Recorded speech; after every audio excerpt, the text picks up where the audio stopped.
नमस्कार, आप देख रहे हैं करनाल ब्रेकिंग न्यूज। मैं हूं आपके साथ हिमांशु नारंग। ये तस्वीरें हम आपको दिखा रहे हैं करनाल से, जहां पर कांग्रेस की प्रदेश अध्यक्ष कुमारी सैलजा पहुंची हैं। पूर्व मंत्री स्वर्गीय सुरजीत मान जी की पत्नी कौशल्या मान के निधन पर शोक व्यक्त करने के लिए कुमारी सैलजा पहुंची हैं। उनके साथ हरमोहिंदर सिंह चट्ठा जो कांग्रेस नेता हैं और भी तमाम कांग्रेस के जो नेता हैं वो उनके साथ पहुंचे हैं। क्या कहना है, तमाम सियासत के जो मुद्दे हैं, किसानों का जो मुद्दा है, उन पर कुमारी सैलजा का, वो भी उनसे जानने का प्रयास करेंगे।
आज करनाल पहुंचे आप? जी, आज हम यहाँ आए हैं संदीप जी की माता जी के दुखद निधन पर। कुछ दिन वो बीमार रहे। इस परिवार का इस पूरे इलाके में बहुत योगदान रहा है, तो ये दुख की घड़ी में हम इनके साथ हैं। यहाँ पर हमारे और भी साथी करनाल में एक दो जगह मुझे और जाना था, गोपाल सहोत्रा जी के पिताजी, लेकिन कोविड के कारण उनका देहांत हुआ, तो मैं अभी नहीं जाऊंगी, बाद में उनके यहाँ किसी समय जाएंगे। मैम, बीजेपी कह रही है कि किसानों को बरगलाया जा रहा है, जिसलिए वो सड़क पर आ गए हैं और लाठीचार्ज भी हुआ। आपने भी देखा, हमने भी देखा। ऐसा है, किसानों को बरगलाने वाला कौन है? किसान खुद समझते हैं कि उनके साथ क्या हो रहा है। कोई बाहर से नहीं आ रहा उनको बरगलाने के लिए। किसान समझदार लोग हैं, और अगर किसानों की ये भारतीय जनता पार्टी सरकार सुनती तो शायद ऐसी स्थिति पैदा ना होती। कोई भी कानून लाने से पहले जो स्टेक होल्डर्स हैं उनसे बातचीत करना ज़रूरी होता है। इन्होंने किसी बातचीत में कभी विश्वास तो रखा नहीं। आप देख रहे हैं ऊपर से नीचे एक के बाद एक काले कानून ले आते हैं और लोगों को मजबूर कर देते हैं कि वो सड़क पर उतरें। पिछले दिनों भी आपने देखा कि किसान लोगों को सड़क पर मजबूरन उतरना पड़ा और उन पर किस तरह से इन्होंने लाठीचार्ज किया। सारा देश देख रहा है, और किसानों के ऊपर इस तरह की बात मढ़ देना कि उनको समझ ना हो, ये इनकी बहुत बड़ी भूल है। कांग्रेस पार्टी किसानों के, आड़तियों के, मजदूरों के साथ है। हमने पहले भी कहा था कि जो इनके हित के खिलाफ कार्य होगा उसके खिलाफ कांग्रेस पार्टी खड़ी रहेगी, और किसान, मजदूर, आड़तियों के साथ कांग्रेस पार्टी है। मैम, जो 3 सांसदों की कमेटी बनाई है उसमें धर्मवीर जी यहाँ करनाल पहुंचे थे। उन्होंने कहा था किसानों पर लाठीचार्ज छोटा मैटर है, मैं इस विषय पर नहीं बोलूँगा, ये स्टेट का मैटर नहीं। ये छोटा मैटर अब सांसद कमेटी, मैं सांसद भी नहीं कहूँगी, कमेटी कह देती है कि छोटा मैटर है। इनके लोग, सरकार के लोग कह देते हैं कि लाठीचार्ज हुआ ही नहीं। तो आप बताइए कि ऐसी सरकार का, ऐसी पार्टी का प्रदेश क्या करेगा? क्या हरियाणा वासी इन लोगों पर विश्वास कर सकते हैं? दुनिया ने देखा लाठीचार्ज हुआ, तो क्या जैसे किसान लहू लुहान हुए, तो क्या ये छोटा मैटर था? और या ये हुआ ही नहीं? हम चाहेंगे कि माननीय मुख्यमंत्री जी इस पर ज़बान खोलें, माननीय प्रधानमंत्री जी सामने आए और इस पर अपनी बात कहें कि क्यों लेकर आए हैं इस तरह के कानून, और किसान के हितों को क्यों दबाया कुचला जा रहा है। मैम एक कंगना सवाल रनावत की बात आती है तो गृह मंत्री जी अपना बयान देते छोड़ो ना। हैं, लेकिन मैम, एक सवाल और, हरियाणा के अंदर जो किसानों के हेलो। ऊपर लाठीचार्ज हुआ उसके ऊपर बोलने से बचते जी। हैं। आपको लगता है कि सिर्फ यानी कि मामला विपक्ष पर हमला बोलने तक है, सच्चाई पर कोई नहीं बोलना चाहता? सच्चाई जो इनके सामने मुंह बाए खड़ी है वो इन्हें दिखती नहीं है। इनकी आदत रही है कि ध्यान बांटना, असली मुद्दों से ध्यान बांटना। कभी किसी चीज़ पर चले जाते हैं, कभी किसी चीज़ पर चले जाते हैं। अब चाहे बॉलीवुड की बात हो या कोई और हो, उन पर सरकार को जाना मैं नहीं समझती एक वाजिब बात है। जो असली बात है सड़कों की, लोगों की, आम लोगों की, किसानों की, गरीबों की, उस बात पर क्यों नहीं आते? क्या उन्हें दिख नहीं रहा? देश, हमारा पूरा देश एक कृषि बाहुल्य देश है। हरियाणा राज्य कृषि बाहुल्य राज्य है। तो मुख्यमंत्री और प्रधानमंत्री जी को है तब वो आंख मींच लेते हैं। जब लोगों की बात होती है आंख मींच लेते हैं। जब आम किसानों की, लोगों के जन की बात है तब कभी मोर को दाना खिलाने लगते हैं।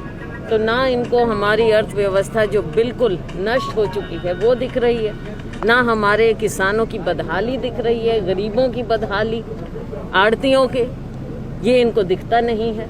तो इनकी तो आदत है कि कहीं और जाओ, कहीं और देखो, और दूसरी दुनिया में अपने आप को भी रखते हैं। लेकिन करनाल में madam Kalpana Chawla medical college पे आरोप है कि जो कोरोना से मरीजों की मौत हो रही है या दाखिल हो रहे हैं, उन मरीजों से पैसा भी लिया जा रहा है, दवाइयां बाहर से मंगवाई जा रही है और डीजल डालकर उनका संस्कार किया जा रहा है। इस पर क्या सोचते हैं आप? इस पर मैं कहूँगी कि हाई कोर्ट को इसका संज्ञान लेना चाहिए सुओ मोटो, और इसमें कोर्ट द्वारा संचालित इंक्वायरी होना चाहिए। कोरोना के मामले लगातार बढ़ रहे हैं और पंजाब ने ऑक्सीजन देने से मना कर दिया है और हरियाणा में ऑक्सीजन की कमी की बात सामने आ रही है। किस तरीके से आप देखते हम हैं? पहले दिन से कह रहे हैं कि ये सरकार केवल अंधेरे में तीर मार रही है। ना यहाँ पर व्यवस्था है कोरोना से लड़ने की, ना इनके पास जो स्वास्थ्य सुविधाएं आम लोगों को मिलना चाहिए वो है। कुछ समझ में नहीं आ रहा। ना टेस्टिंग का भी बुरा हाल है हमारे राज्य में। तो असली पिक्चर क्या है ये तो अभी तक छिपी की छिपी हुई है। कुछ आंकड़े सामने आ जाते हैं तो लोग समझते हैं ठीक है। ना लोगों को आज के दिन लोगों को इसकी गंभीरता के बारे में बताया नहीं जा रहा है और केसेस दिन ब दिन बढ़ रहे हैं। तो सरकार तो एक कंफ्यूज सरकार है, कभी कुछ कहती है कभी कुछ कहती है। कंफ्यूज सरकार है, लोगों से दूर है, जमीनी हकीकत का इन्हें कुछ मालूम नहीं। एक आखिरी सवाल, करनाल में एक मैम गैंगरेप हुआ है, शायद आपकी जानकारी में भी आया होगा, और उसमें महिला को ही गिरफ्तार कर लिया था हनी ट्रैप के मामले में। नाम जो आया है वो तहसीलदार का आया है और प्रताप स्कूल के मालिक अजय भाटिया का आया है, लेकिन इस पर अभी तक कुछ सामने निकल कर नहीं आया। क्या सरकार तथ्य छिपाना चाह रही है? असलियत सामने आना चाहिए, असलियत सामने आए। आखिरी सवाल है मैडम, आखिरी सवाल है कि स्वास्थ्य सेवाओं की जब बात आती है तो सरकार कहती है कि हम इतने 1000 करोड़ का बजट है, लोगों को स्वास्थ्य सुविधाएं बेहतर मिल रही हैं और मुख्यमंत्री जी मैदानता में जाकर इलाज करवाते हैं, जो स्वास्थ्य मंत्री है वो मैक्स में इलाज करवाते हैं। किस तरह से देखते हैं इसको? आम जनता को क्या मिल रहा है? आप पहले दिन से देखिए, जब से कोविड का कहर हमारे देश में, प्रदेश में आया है, इस सरकार ने कोई भी सुविधा कहीं भी उपलब्ध नहीं करा पाई है। चाहे उस समय हमारे प्रवासी नागरिकों की बात हो, चाहे गरीबों की बात हो। आपको याद दिलाना चाहूँगी मैं कि जब शुरू में दिक्कत आई थी तो आम लोगों ने, हमारी जो समाज की संस्थाएं हैं, उन्होंने आगे बढ़कर, हमारे कांग्रेस के जो वर्कर हैं उन्होंने आगे बढ़कर जन सेवा की थी। प्रशासन और सरकार की ओर से कोई व्यवस्था नहीं थी, बल्कि आपको याद दिलाऊं कि अफसर भी इन संस्थाओं को फ़ोन कर करके कहा करते थे इतने लोगों का आप इंतज़ाम कीजिए, इतनों का खाना कीजिए। तो सरकार ने आज तक किया क्या है मालूम तो पड़े, और किसका किस तरह से इलाज हो रहा है इसके बारे में भी मालूम होना चाहिए। कितना पैसा कहाँ पर लगा है इसके बारे में मालूम होना चाहिए। ये जनता का पैसा है। आज के दिन पूरे प्रदेश का, मैं देश की बात अलग छोड़ती हूँ, इस समय प्रदेश का पूरा बजट अंधकार में चल रहा है। ना कोई विकास के कार्य हो रहे हैं। कोविड के नाम पर आपने कोई पारदर्शिता रखी नहीं है।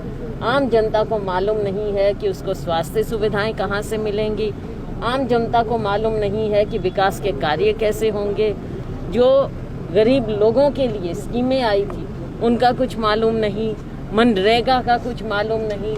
बड़े बड़े घोटाले दिन ब दिन होते चले जा रहे हैं। जिस दिन से सरकार आई है घोटाले पर घोटाले चल रहे हैं। अब देखते हैं रोज नए घोटाले, लेटेस्ट होमगार्ड वाला घोटाला भी आया, चाहे शराब का घोटाला लीजिए, चल ही रहा है। अभी भी रोज तस्करी का मालूम पड़ता है, हर शहर से आती हैं। जांच के बाद सभी में क्लीन चिट मिल जाती है, इसको किस तरह से देखते हैं? क्लीन चिट, अगर इस तरह से क्लीन चिट मिलती रहेगी तो जो सरकार पर आम जनता का विश्वास पहले से ही नहीं था वो बिल्कुल ही खत्म हो जाएगा।